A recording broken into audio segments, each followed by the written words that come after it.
খুলে দাও তাড়াতাড়ি খুলে দাও।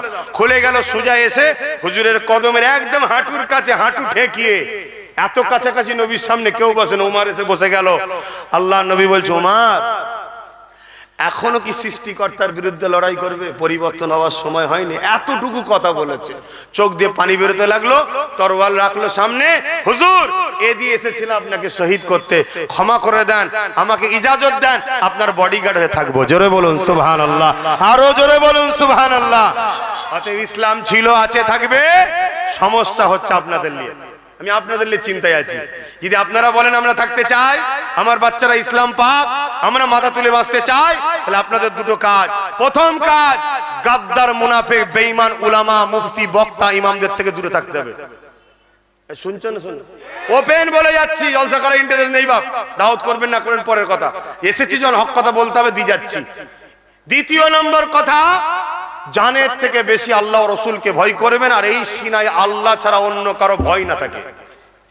যদি অন্য কারো ভয় থাকে তাহলে জানবেন সবাই আপনাকে লুটবে। আর যদি আল্লাহর ভয় আপনার সিনায় থাকে, দুনিয়া যতই আপনার পিছনে চিল্লাক, সামনে এসে ভালো আছিস ভাই, আমি তো দেখছি কত চিল্লাই, এসে দেখছি সব চুপ। শুনছেন না? শুনেন, এটা আল্লাহর সাহায্য। এটা কার সাহায্য? আল্লাহর সাহায্য। আল্লাহ বল বন্ধ করে দেয়, আল্লাহ তার মধ্যে একটা কম্পন তৈরি করে দেয়, তার মধ্যে একটা সিচুয়েশন তৈরি করে দেয়। না বাবা দরকার নেই, বাবা কি হতে কি হয়ে যাবে, কি এরকম একটা জিনিস তৈরি হয়ে যায়। এটা আল্লাহর হুকুম, এখানে কারো জোর চলে না, এখানে আল্লাহর জোর চলে। এটাকে আল্লাহ ছাড় দিয়েছে, এটা ছাড় দিয়েছে, এগুলো ছাড়, এগুলো ছাড়। তুমি যদি খুশি দেখাতে পারো, কত এখানে লিমিট আছে, একটা দিন কিন্তু এটা কিনে নেবে, সেদিন হিসাব হবে। কিন্তু এর উপরে তোমার 24 ঘন্টা কন্টিনিউ আল্লাহর জোর চলে, এখানে কারো জোর চলে না। আমার রাসূল পাক সাল্লাল্লাহু আলাইহি ওয়াসাল্লামকে জিজ্ঞেস করলেন সাহাবা হুজুররা, হুজুর আমার আম্মাদের মধ্যে আপনি সব থেকে কাউকে বেশি ভালোবাসেন? আল্লাহ নবী বললেন, সবাই আমার স্ত্রী, সবাইকে ভালোবাসে, আমার স্ত্রীদেরকে সবাইকে সমান ভালোবাসবো। বললেন হুজুর তারপরেও জানতে কাকে একটু বেশি ভালোবাসেন? আল্লাহ নবী বললেন, এমন প্রশ্ন করেছো, এই উত্তর খুব জটিল, তবে শোনো, আমার এখানে, এটা তো আমার হাতে চলে না, এটা আল্লাহর হাতে চলে। আমার এখানে আল্লাহ আয়েশার প্রেমটা একটু বেশি রেখেছে। জোরে বলুন সুবহানাল্লাহ। কি উত্তর দিলেন? আমি রাখিনি, আল্লাহ রেখেছে। অতএব এখানে জোর আল্লাহ চলে। এই আসুন, আর কথা নয়, একটু সালাম দেবো। ইয়া নবী,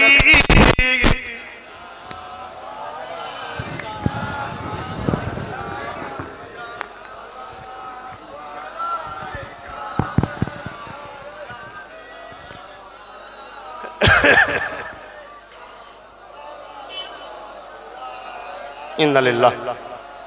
বাপজান আমার যেসব ভাইয়েরা আজকে এই ইসলাম বিদ্বেষীদের অর্থ নিয়ে ভুল বুঝে আমাদের সঙ্গে ঝগড়া করছে, গালিগালাজ করতে চাইছে, মারপিট করছে, জুলুম করছে, মারছে, কি গো তাদের সঙ্গে আমরা ঝগড়া করবো নাকি?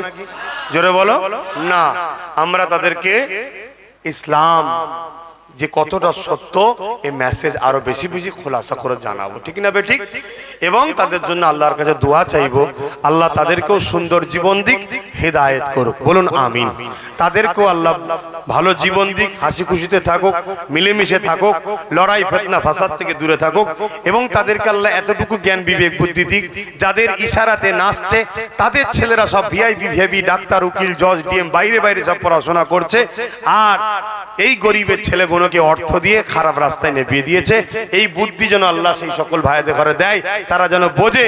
যদি না বোঝে তাহলে আগামী দিন আমার ভয় হচ্ছে আমাদের ভালোবাসার দেশটা এই ভাই ভাইয়ের হিংসার আগুনে না পুড়ে ছারখার হয়ে যায়। দু ভাইয়ের ঝগড়াতে যেমন সংসারটা টুকরো হয়ে যায়, দু ভাইয়ের ভুল বুঝাবুঝিতে যেমন সংসারটা বরবাদ হয়ে যায়, শান্তি শেষ হয়ে যায়, আমার দেশ হলো একটা সংসার, এই দেশটা না ধ্বংস হয়ে যায়। আল্লাহ আমার দেশকে হেফাজত করুক। আমার যেসব ভাইরা ভুল পথে হাঁটছে তাদেরকে আল্লাহ হিদায়াত করুক, শিক্ষা দান করুক, সত্যকে জানা তৌফিক দিক। আর আমাদের ঘরে ওই গাদ্দার, মুনাফিক, অত্যাচারী শাসকদের, অর্থ খাওয়া দালাল, আলেম উলামা, ইমামদের হাত থেকে আল্লাহ আমাদের হেফাজত করুক। বলুন আমিন। সকলে মহব্বতে সাথে সালাম পড়েন। ইয়া নবী সালাম,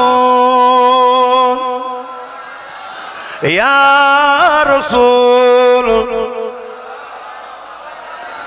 ইয়া হাবিব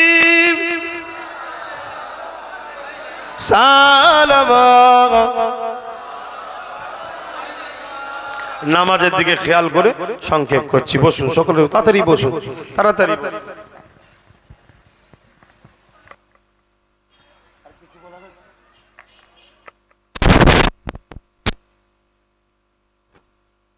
ভাই দু খতম কোরআন শরীফ তেলাওয়াত করা আছে, আল্লাহ যা বলিয়েছেন কবুল করেন, আমাদের উভয়কে ঈমান ইজ্জতের সঙ্গে পরিবার বাচ্চা মা বাপ নিয়ে হাসি খুশিতে থাক।